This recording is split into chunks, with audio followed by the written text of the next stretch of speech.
60 años peleando con unas guerrillas comunistas y después de miles de muertes, de billones de pesos gastados, de continuo y progresivo desgaste de la nación y de sus instituciones, nos llega el año 2011 todavía lidiando con el mismo problema. No hemos podido acabar con la guerrilla. En mi humilde criterio trato de analizar qué es lo que sucede, por qué no hemos podido hacerlo, cuáles son los factores políticos, militares o sociales que nos impiden darle de una vez por todas fin a una trágica historia que ha sido capaz de ponernos 30 años por debajo de otros países. Muchos dicen que la guerra en Colombia no se va a acabar mientras exista la desigualdad social, una tesis que considero absolutamente absurda y falsa, porque desigualdad social hay en todo el mundo, inclusive en países desarrollados, pero no ha sido esto motivo para que en cada país donde existan diferencias sociales se acentúe una guerrilla comunista.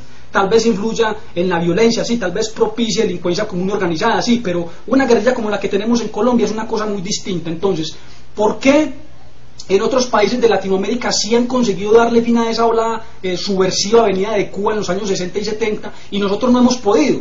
Me quedé muy inquieto cuando escuché de boca de un militar extranjero decir: ustedes tienen guerrilla porque quieren tener guerrilla, pero es cuestión no de años sino de meses para erradicarlos, si realmente quisieran erradicarlos.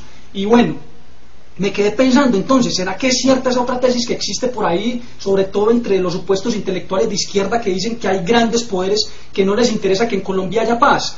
Concluí que también se trata de un absurdo, porque aquí no tenemos grandes multinacionales privadas que se estén lucrando por vendernos armamento a uno u otro bando. Aquí todavía combatimos con fusiles hechos en Colombia, manufacturados en una empresa estatal. O sea, no hay negocio, porque la guerra sigue siendo costosa para todos los actores. Entonces, ¿qué sucede en Colombia? Sucede que militarmente tal vez hemos aprendido a combatir la subversión, pero políticamente, socialmente, no hemos hecho lo suficiente para erradicarlos, porque simplemente no todas las instituciones y no todos los sectores del país han tenido el firme propósito de erradicarlos.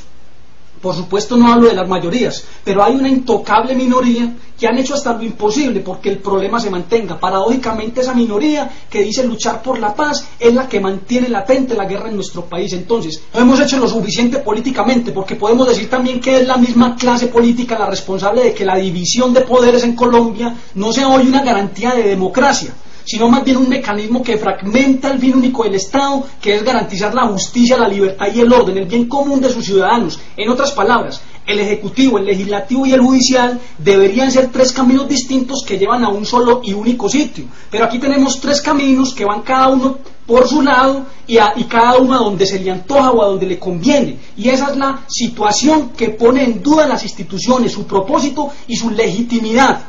Porque si las instituciones que tenemos no tienen como máxima prioridad defender los intereses nacionales y a su población civil de bien, entonces ahí sí el Estado está fallando, para ser el enemigo, y ahí sí hay un motivo para una insurrección o para la subversión. No debería estar hablando yo de estas cosas, pues he sido siempre un férreo defensor de la institucionalidad y del Estado como tal, pero a esto nos empujan cuando una de las más importantes instituciones de la patria es infiltrada y se vuelven los intocables y se vuelven los infalibles ante la complicidad y el silencio de una clase política acomodada y mañosa. Cuando vemos cómo se corrompe una institución y nosotros como pueblo democráticamente no podemos hacer absolutamente nada, porque resulta que ellos ostentan un cargo que no es de elección popular, sino que es de elección a dedo. ¿Y qué dedo, señores? Solo en un país como en Colombia pueden darse los casos más absurdos e incoherentes de toda la historia de las guerras mundiales, donde una nación bajo amenaza terrorista, teniendo a un enemigo público número uno, usa de sus instituciones para perseguir a un enemigo y usa de sus instituciones para proteger y liberar a ese mismo enemigo cuando es tomado preso. Porque, señores, eso es lo que literalmente está sucediendo en Colombia con la Corte Suprema de Justicia. Están liberando terroristas, y no solo terroristas, a narcotraficantes, a delincuentes y a todo aquel que haya cometido un acto atroz. Tiene el beneficio de la justicia colombiana, siempre corrupta, siempre ineficaz para el resto de los colombianos de Arruana. Aquí no tenemos gobierno, aquí lo que tenemos es un Estado al lado de otros dos estaditos, y el más pequeñito es el que más manda, y el que más manda no fue electo por votación popular, sino que fue electo a dedo. ¿Para qué una democracia así? ¿Y para qué una división de poderes en esas condiciones? Porque si no van a estar unidos en un firme y único propósito de defender los intereses nacionales y la seguridad nacional, entonces yo no le veo propósito al Estado como tal. Mejor entonces es que cada quien coja su fusil y se defienda como pueda. Y volvemos esto aquí una anarquía en un momentico, porque si el Estado está más preocupado en hacer cumplir la letra ineficaz y en tener contenta a la comunidad internacional, a nosotros lo que nos interesa es sobrevivir y defender lo nuestro.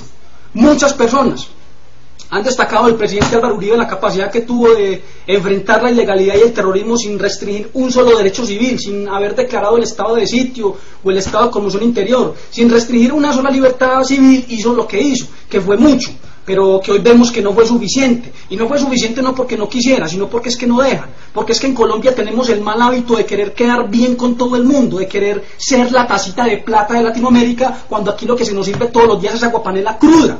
Nos ha salido muy costoso querer tener a todo el mundo contento, amarrando las manos de nuestra tropa en medio de una amenaza terrorista, mientras mueren policías, militares, niños, civiles de todos los estratos sociales, no en manos del Estado, sino del terrorismo y de la delincuencia común y organizada. Están muriendo todos los días, pero eso no importa. Aquí a los eruditos lo que les importa es lo que piensa la comunidad internacional, lo que piensa la izquierda internacional.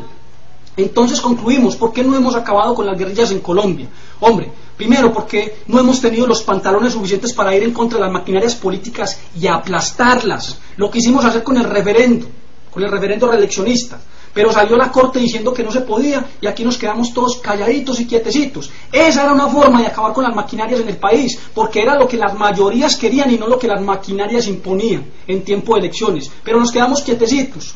No hemos podido acabar con las guerrillas en Colombia porque nos ha faltado pantalones para sacar del país, a la buena o a la mala, a esas ONG de izquierda que tienen como único propósito desangrarnos, desangrar al Estado a punta de millonarias demandas y posicionar nuestra imagen internacionalmente como un Estado criminal, cuando aquí lo único que hemos hecho es defendernos. No hemos podido acabar con la guerrilla porque no hemos tenido un presidente con el valor para ilegitimar el proceder de las altas cortes desde su puesto, declararlos públicamente enemigos de los intereses nacionales y ponerlos bajo arresto y bajo investigación por liberar reconocidos terroristas. Eso es lo que teníamos que hacer, poner a fiscales, magistrados, jueces y a todos aquellos que ya sabemos quiénes son tras las rejas, con sus compinches, por su complicidad con el terrorismo en Colombia. No hemos acabado con las guerrillas porque les da miedo declarar ilegales los partidos de corte bolivariano y comunistas en Colombia, porque les da miedo intervenir las universidades estatales y poner bajo custodia e investigación a profesores, a alumnos, a activistas, a políticos, a periodistas que han servido a los fines del terrorismo en este país, pero les da miedo. Tenemos que aguantárnoslos, los tenemos en nuestras propias narices, haciendo la obra del terrorismo, y nos da miedo enfrentarlos, y nos da miedo ponerles las esposas y meterlos en una cárcel, porque qué dirá la comunidad internacional que esto aquí se volvió una dictadura. Vaya que lo hagan en Estados Unidos, vaya que lo hagan en Francia, vaya que lo hagan en Inglaterra, a ver si a ellos les dicen alguna cosa.